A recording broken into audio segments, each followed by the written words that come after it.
Good evening, everyone. So we're doing water tests by torchlight again. Well, phone light. Yes, it's gotten a bit dark again. Seems to be the story of my life, doing the water tests after dark. I think I've done more in the dark than I have in the light. 2, 3, 4, 5. And now, I can understand, like I've had a few people ask me, do I have to do these tests all the time? And the answer to that is no. No, you don't. I'm doing them every day at the moment because I'm just cycling a new system. 1, 2, 3, 4, 5. Oops, got a 6 in there. And I'm watching how the bacteria are interacting with the nutrients that I'm putting in from the sea salt. So I want to get that bacteria built up so that I've got a colony happening before the fish come in.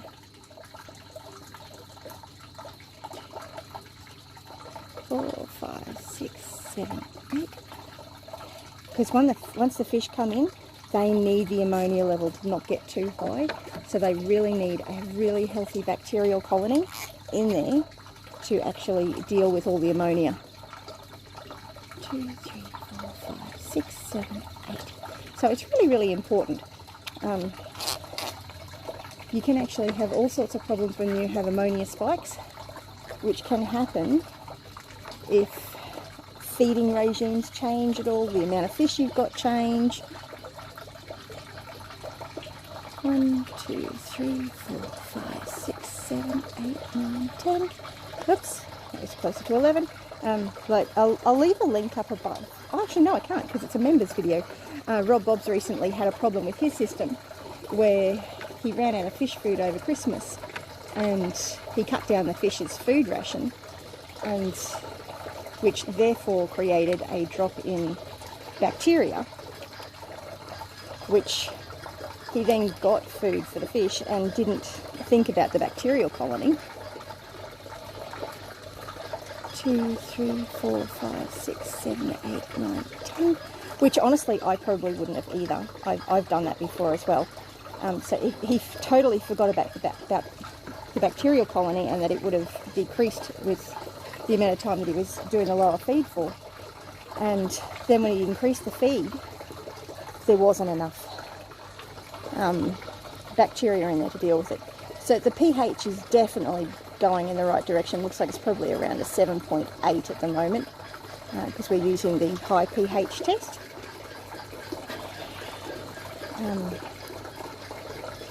So yeah, he's actually bringing out a whole training course on the basics of some of the aquaponics things. So that's really quite exciting. So check out Rob Bob's channel. He's got heaps of stuff on aquaponics. So you can see I'll take that back here a bit. The ammonia level's dropping again. So I need to increase my sea salt intake for the system.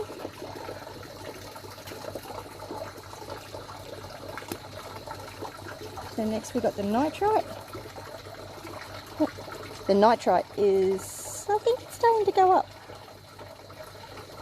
Yeah, I've got a new testing kit coming, which I'm quite excited about because I'll be able to see what's happening with the system. Because at the moment, my card's so faded because it's like 8 years old. Oh, there we go. I think we've got a nitrate spike again.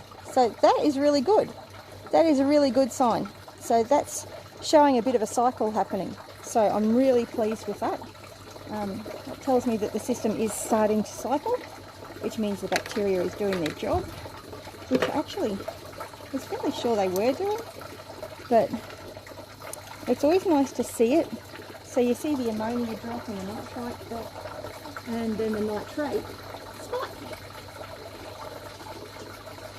See, ideally I'd want to actually be taking down the numbers of what the actual test results are, but because my card's so faded I haven't really been worried about it. Once the new test kit arrives, I'm actually going to be going through recording it and doing it fairly consistently because I'm going to do it as part of Matthew's homeschooling. I'll get him to actually monitor it, because this is counted as chemistry. There's lots of things in aquaponics that can be very, very helpful for homeschooling. And Matthew is he's a quiet child, but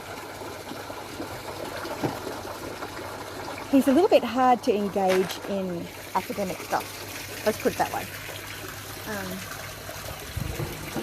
He's got an amazing creativity. Now I'm going to flink this phone around, hang on. See, he's got an amazing creativity, and I'll leave a link to his YouTube channel. He's been doing some really fun shorts lately. But show him some love. He's not getting very many people watch his videos because they're made for kids, so most of them are the animals from around the farm. No beans ready to harvest from there today.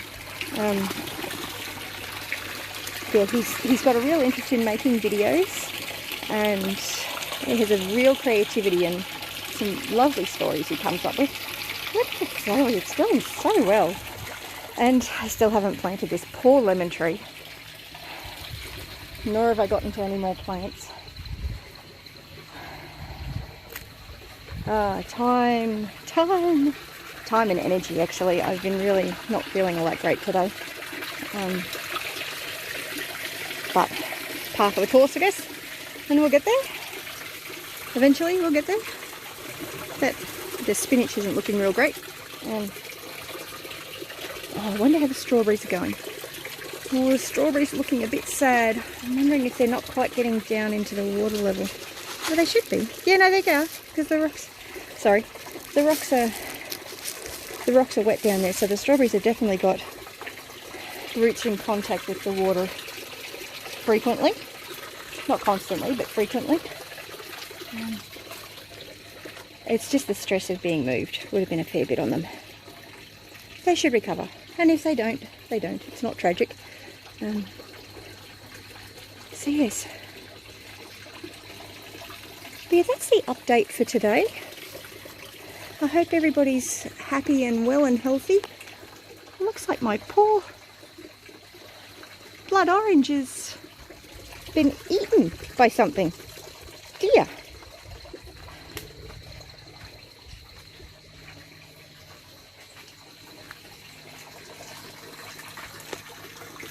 See, I'll be doing up a spreadsheet for Matthew.